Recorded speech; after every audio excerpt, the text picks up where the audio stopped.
Welcome to Stelmo's Rants and Raves, and I want to welcome everybody here today, and let's just jump right into this. I was a long time faithful user of the Drudge Report until Matt Drudge decided to head south, and or actually, I suppose I should say he headed north, and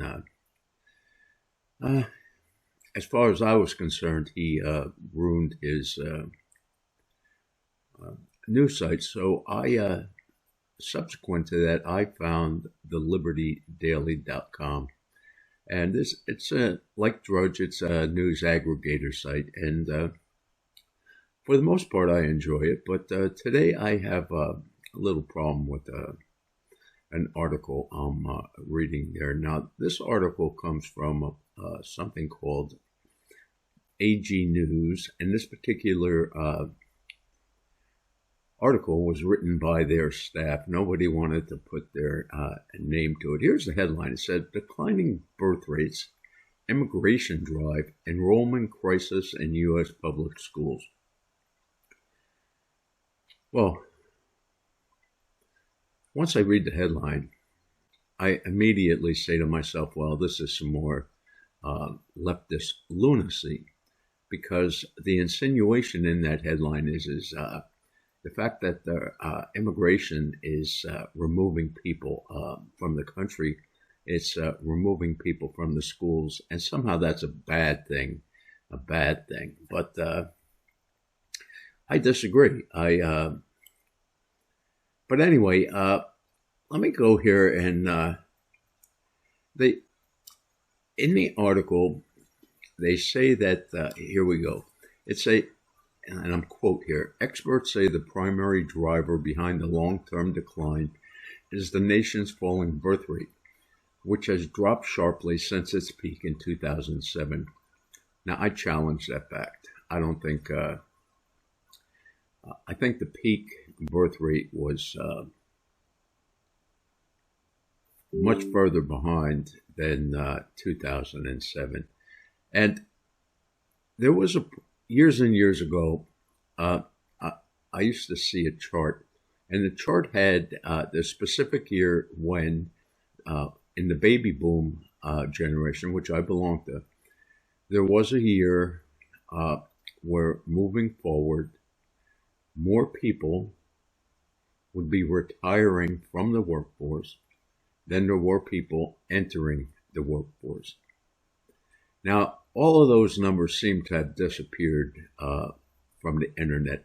And I've really been skeptical of this, because it seems illogical to me that our economy continues to grow, or so, at least that's what they try to convince us of.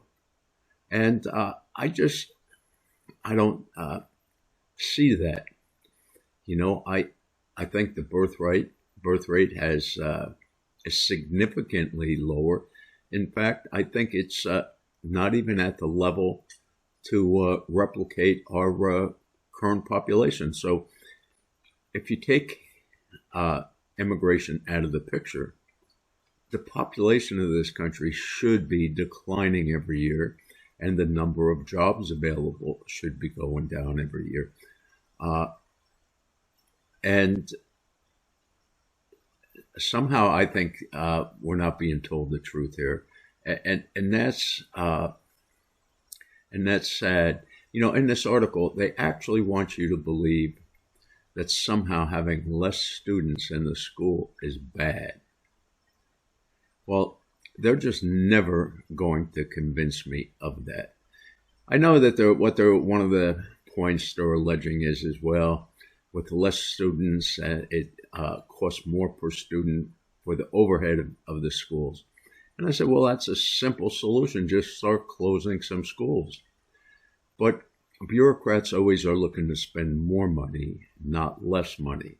And this is something that has to break, because the money is just not out there anymore. I think this country financially is in a very, very precarious position. I don't know how this is going to play out. I listen to a lot of financial people, and their ideas run the whole gamut, and I don't know where the truth lies, actually, other than there are so many problems financially that we have. And so, in my opinion, less students in the schools, shutting down schools, these are all good things. We have to learn, at some point, we must live within our means. And if we don't, then the United States is really facing some bad times ahead. And I don't think, okay, let me back up and say, I remember there was a point in time when Hank Paulson Jr. and Hank was George W. Bush's Treasury Secretary. He went in, had a conversation with George Bush, and subsequent to that conversation, George Bush did a complete 180, and he went from not supporting bailouts to agreeing to bail out the car companies and the banks.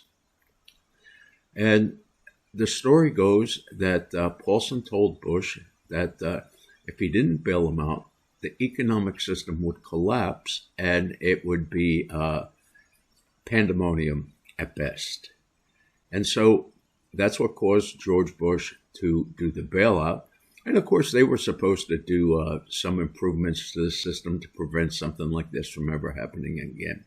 But yeah, they did put some Band-Aids on, but that's all they are, is Band-Aids. And the problem today is so much worse than it was back then. And I just think people need to realize that if the dollar collapses and is no longer has any value, you can kiss things like city water goodbye, electric goodbye. None of these utilities are going to be available, and it's going to be there's going to be anarchy. And people have the opportunity to prevent this, but I don't see anybody out there complaining about our debt. The last time I saw that was the Tea Party, which was a viable group, and it terrified the politicians of both parties. But eventually it was co-opted, and people tried to make it far too political, and people tried to use it for their own political advantage. And it ruined what was a grassroots group. But since that time, there are no grassroots groups. And I blame a lot of that on the Socialist Party, who, they were arresting women praying outside of abortion clinics, and they incarcerated who knows how many people from the January 6th setup that they created. And these are just all negative things.